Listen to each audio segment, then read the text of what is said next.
নমস্কাৰ এই মুহূৰ্তত আহি পৰিছে ৰাজ্যখনৰ বাবে খন্দিয়াৰ কেইবাটাও বিগ ব্ৰেকিং নিউজ। আজি 8 ফেব্ৰুৱাৰী অসমৰ লগতে ভাৰতৰ বিভিন্ন প্ৰান্তৰ পৰা খন্দিয়াৰ কেইবাটাও খবৰ আহি পৰিছে। এই মুহূৰ্তত জনাই আছো এটা ব্ৰেকিং নিউজ। কথাতে অসমীয়াত এষাৰ কথা আছে, অহংকাৰেই পতন। এবাৰ পৰাস্ত হৈছে দিল্লীত অৰবিন্দ কেজৰিৱাল। আজি বিধানসভা নিৰ্বাচনৰ ফলাফল ঘোষণা হৈছে আৰু ফলাফল ঘোষণা হোৱাৰ পাছতে এতিয়া দিল্লীত মুখ টেকেচা খাইছে অৰবিন্দ কেজৰিৱালে। এই মুহূৰ্তত জনাই আছো ডাঙৰ খবৰ, পৰাস্ত হ'ল দিল্লীৰ প্ৰাক্তন মুখ্যমন্ত্ৰী অৰবিন্দ কেজৰিৱাল। নতুন দিল্লী সমষ্টিত পৰাস্ত হৈছে আম আদমি পাৰ্টিৰ মুৰব্বীগৰাকী। এটা বিগ পলিটিকেল ব্ৰেকিং নিউজ। 1200 ভোটত পৰাস্ত হৈছে দিল্লীৰ প্ৰাক্তন মুখ্যমন্ত্ৰী অৰবিন্দ কেজৰিৱাল। কেজৰিৱালক হৰুৱাই বিজয় সাব্যস্ত কৰিছে বিজেপিয়ে। অহংকাৰে বিপদ মাতিছে কেজৰিৱাললৈ। আসন হেৰুৱাই দিশহাৰা হৈ পৰিছে কেজৰিৱাল। শেষ হাঁহি মাৰিছে বিজেপিয়ে। অহংকাৰে পতনৰ কাৰণ হৈছে কেজৰিৱালৰ বাবে। এটা সময়ত উদাত্ত ভাষণ দিছিল কেজৰিৱালে, কৈছিল নৰেন্দ্ৰ মোদীয়ে পুনৰ জন্ম দিলে দিল্লীত আপক হৰুৱাব নোৱাৰিব। এটা সময়ত কেজৰিৱালে উদাত্ত কণ্ঠৰে কি কৈছিল? বিজেপিৰ হাতত পৰাস্ত হৈ লাজ পাইছে কেজৰিৱালে। পৰাজয়ৰ পাছত 2 মিনিটৰ ভাষণ দিছে কেজৰিৱালে আৰু ৰাজহুৱা সভাত মোদীক মুকলি প্ৰত্যাহ্বান এইদৰে জনাইছিল অৰবিন্দ কেজৰিৱালৰ। অৱশেষত পৰাজয় সাব্যস্ত কৰিছে কেজৰিৱালে। কাৰাগাৰৰ পৰা নিৰ্বাচন খেলিও জয়ী হ'ব বুলি কৈছিল অৰবিন্দ কেজৰিৱাল আৰু এই জনমতে বিজেপিয়ে পৰাস্ত কৰি দেখুৱাইছে কেজৰিৱালক। অহংকাৰেই পতনৰ মূল কাৰণ হৈ পৰিছে কেজৰিৱালৰ বাবে। আন এটা খবৰ হৈছে মুছলমান ভোটাৰৰ বাবে পৰাস্ত হৈছে আম আদমি পাৰ্টি। দিল্লীত বিজেপি বিজয়ৰ 10টাকৈ ডাঙৰ কাৰণ আছে। সেই 10টা কাৰণ কি, দিল্লীত কিদৰে আপক পৰাস্ত কৰি শেষ হাঁহি মাৰিছে বিজেপিয়ে, তাৰ 10টাকৈ কাৰণ ইতিমধ্যে প্ৰকাশ পাইছে। তাৰ 10টা কাৰণ কি আমি জনোৱাৰ এই মুহূৰ্তত চেষ্টা কৰিছো। Big political breaking news. দিল্লীৰ পৰা লেটেষ্ট আপডেট আহিছে। নিৰ্বাচনী ফলাফল আজি শেষ হাঁহি মাৰিছে বিজেপিয়ে। 10টা কাৰণৰ বাবে দিল্লীত বিজেপিৰ বৃহৎ জয়। এক্সিট পোলৰ তথ্য মতে দিল্লীত বিজেপিৰ দপদপনি আমি জনোৱাৰ চেষ্টা কৰিছো। মূলতঃ মুছলমান ভোটাৰৰ বাবে দিল্লীত পৰাস্ত হৈছে আম আদমি পাৰ্টি। এটা ব্ৰেকিং নিউজ। মূলতঃ মুছলমানৰ ভোটাৰৰ বাবে দিল্লীত পৰাস্ত হৈছে আম আদমি পাৰ্টি। 27 বছৰ পিছত বিজেপিয়ে দিল্লীত দখল কৰাৰ 10টা কাৰণ ইতিমধ্যে প্ৰকাশ পাইছে। 27 বছৰৰ পাছতে দিল্লী দখল কৰিছে বিজেপিয়ে আৰু আম আদমি পাৰ্টি পৰাজয় সাব্যস্ত কৰিছে। তাৰ 10টা কাৰণ আছে। 27 বছৰৰ পিছত বিজেপি আহিছে। প্ৰথম কাৰণ, দিল্লীৰ প্ৰতিটো সমষ্টিত চলিছে মোদীৰ মেজিক।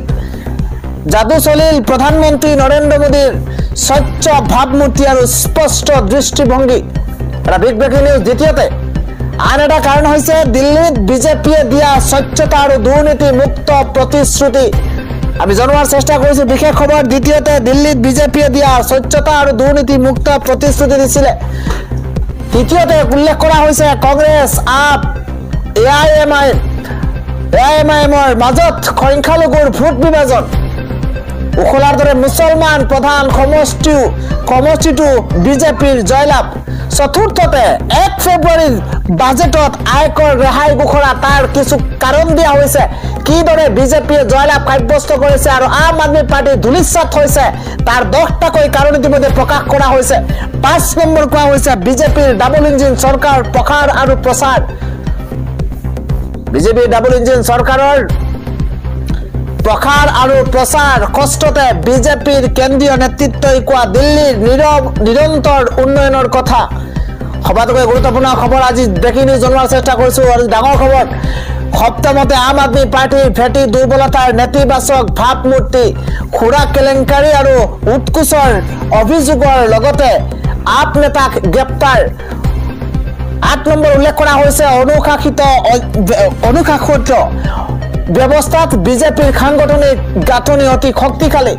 আৰু 9 নম্বৰ উল্লেখ কৰা হৈছে তাৰ কাৰণ আম আদমি পাৰ্টিৰ পৰাজয় ধূলিসাৎ হোৱাৰ কাৰণ আৰু বিজেপিৰ বিজয় সাব্যস্ত হোৱাৰ কাৰণ ইতিমধ্যে 10টা উল্লেখ কৰা হৈছে। নৱমতে কোৱা হৈছে দিল্লীবাসীয়ে কেন্দ্ৰীয় চৰকাৰৰ আঁচনিক কৰা অনুধাৱন। আৰু 10মতে সামাজিক হওক ভিন্ন মাধ্যমত ব্যাপক প্ৰচাৰ। বিনামূলীয়া প্ৰতিশ্ৰুতিৰ লগতে উন্নয়নৰ ছবিও সফল উপস্থাপন। এই 10টা কাৰণৰ বাবে দিল্লীত বিজেপিৰ বৃহৎ জয়লাভ। সন্ধিয়াৰ পৰৱৰ্তী ডাঙৰ খবৰটো হৈছে দিল্লীৰ আজি ফলাফল ঘোষণা কৰা হৈছে আৰু পৰাজয়ৰ পাছতে আম আদমি পাৰ্টিৰ নেতা অৰবিন্দ কেজৰিৱালৰ তৰফৰ পৰা প্ৰথমটো প্ৰতিক্ৰিয়া আহিছে। অৰবিন্দ কেজৰিৱালে কয় যে ক্ষমতালৈ থাকিবলৈ ৰাজনীতিলৈ অহা নাছিলো মই, বিৰোধী হিচাপেও মানুহৰ সেৱা কৰি যাম বুলি এইদৰে নিৰ্বাচনত ধুলিস্বাত হোৱাৰ পাছতে অৰবিন্দ কেজৰিৱালৰ তৰফৰ পৰা প্ৰথমটো প্ৰতিক্ৰিয়া। ক্ষমতাত থাকিবলৈ ৰাজনীতিলৈ অহা নাছিলো, বিৰোধী হিচাপেও মানুহৰ সেৱা কৰি যাব আপে, এই মন্তব্য অৰবিন্দ কেজৰিৱালৰ। অৰবিন্দ কেজৰিৱালে ইয়াৰ উপৰিও আন কেইবাটাও ডাঙৰ মন্তব্য কৰিছে। আশা কৰো বিজেপিয়ে প্ৰতিশ্ৰুতি পালন কৰিব জনতাৰ। বিজেপিয়ে দখল কৰাৰ পাছতে চৰকাৰ গঠন কৰাৰ পাছতে প্ৰতিশ্ৰুতি পালন কৰিব বুলি ইতিমধ্যে মন্তব্য কৰিছে আম আদমি পাৰ্টিৰ মুৰব্বী অৰবিন্দ কেজৰিৱালে। বিজেপিক এই জয়ৰ বাবে অভিনন্দন জনাইছো, বিজেপিক শুভেচ্ছা জনাইছে, অভিনন্দন জনাইছে। আমি বিৰোধী দলৰ ভূমিকা পালন কৰিম, সুখে দুখে মানুহৰ কাষত আমি সদায় থাকিম বুলি তেওঁ শেহতীয়াকৈ মন্তব্য কৰিছে। ক্ষমতা নাথাকিলেও আমি মানুহৰ সেৱা সদায় কৰি যাম। দলৰ সকলো কৰ্মী সমৰ্থকক অভিনন্দন জনাইছো, এই মন্তব্য কৰিছে অৰবিন্দ কেজৰিৱালে। বহু পৰিশ্ৰম তেওঁলোকেও কৰিছে, ভালদৰে যুঁজ দিছে আৰু সকলোৱে তাৰ বাবে পুনৰ অভিনন্দন জনাইছো।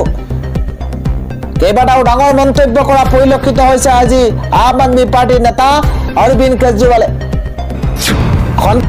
আন এটা ডাঙৰ খবৰ হৈছে গাজা দখল কৰিবলৈ গৈ বিপদত পৰিব আমেৰিকা। গাজা দখল কৰিবলৈ গৈ বিপদত পৰিব নেকি আমেৰিকা?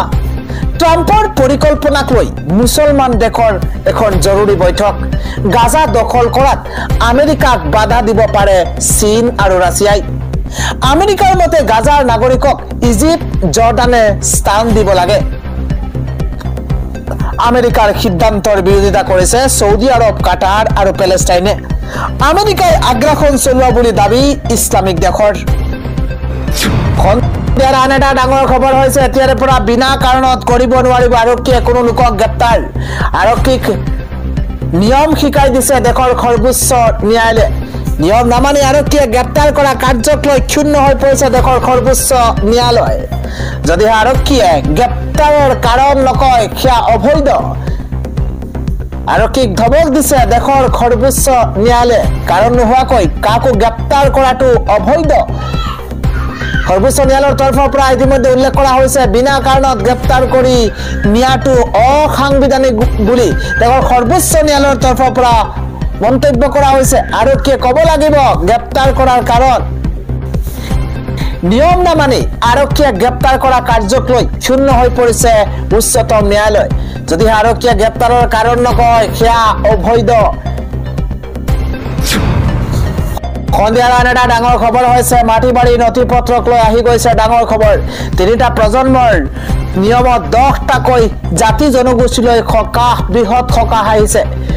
এই মুহূৰ্তে জনাই আছো এটা বিগ ব্ৰেকিং নিউজ। মাটিবাৰীৰ কাম কাজক লৈ মিছন বসুন্ধৰাত আবেদনৰ বাবে ডাঙৰ খবৰ আহিছে। তিনিটা প্ৰজন্মৰ নিয়মত 10টাকৈ জাতি জনগোষ্ঠীলৈ বৃহৎ সকাহ। মিছন বসুন্ধৰা 3.0 আবেদনৰ বাবে নালাগে 3 প্ৰজন্মৰ নথি। কোনে কোনে দাখিল কৰিব নালাগে 3টা প্ৰজন্মৰ নথি?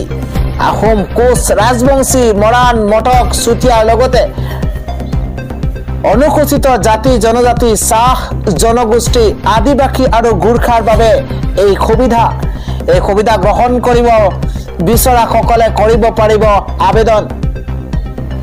আবেদনৰ প্ৰক্ৰিয়া ইতিমধ্যে আৰম্ভ হৈছে।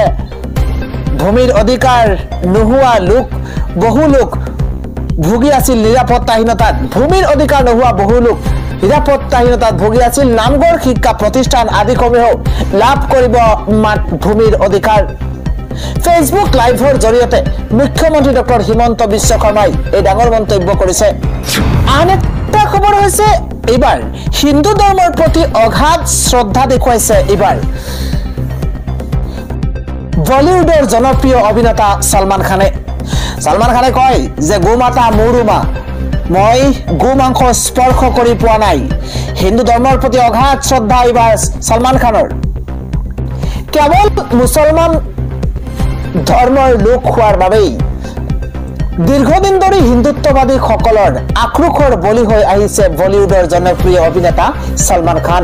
কেৱল সিমানেই নহয়, ভাৰতীয় সিনেমালৈ তেওঁৰ অৱদান পাহৰি ইন্টাৰনেটত একাংশ লোকে বাৰে বাৰে দাবী কৰে যে সলমান খান পাকিস্তানলৈ গুচি যাওক।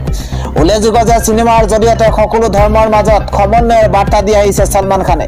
ইয়াৰ উপৰিও স্বেচ্ছাসেৱী সংগঠনৰ দ্বাৰা আত্মজনক সহায় কৰি দেখুৱাইছে তেওঁ সঁচাকৈ মানৱতাৰ ধৰ্মত বিশ্বাস কৰে। উল্লেখযোগ্য যে সলমান খানে গণেশ চতুৰ্থী আৰু দীপাৱলীৰ দৰে সনাতনী উৎসৱসমূহ নিজৰ ঘৰত পালন কৰে। অৱশ্য মুছলমান হোৱাৰ পাছতো সলমান খানে গোমাংস স্পৰ্শ নকৰে। বলিউডৰ ছুপাৰষ্টাৰ গৰাকীৰ মতে হিন্দু ধৰ্মত গৰুক যেনেকৈ মাতৃ হিচাপে পূজা কৰা হয়, তেনেকৈয়ে গৰু তেওঁৰ বাবে মাতৃৰ দৰে।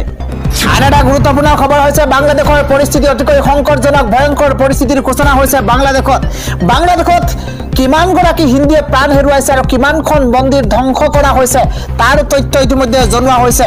বিগত দুমাহত বাংলাদেশত হিন্দুসকলৰ ওপৰত হোৱা ধাৰাবাহিক আক্ৰমণৰ ফলতে এই ঘটনা সন্দৰ্ভত চৰকাৰক প্ৰশ্ন সোধা হৈছিলে আৰু বাংলাদেশৰ হিন্দু মন্দিৰত সংঘটিত আক্ৰমণৰ সংখ্যাৰ লগতে নিহত হোৱা হিন্দু লোকৰ সংখ্যাৰ তথ্য বিচৰা হৈছিলে আৰু তাৰ তথ্যত উল্লেখ কৰা হৈছে শুকুৰবাৰে চৰকাৰে প্ৰকাশ কৰা তথ্য অনুসৰি আগষ্টৰ পৰা এতিয়ালৈকে বাংলাদেশত 23 গৰাকী হিন্দু লোকৰ মৃত্যু হৈছে।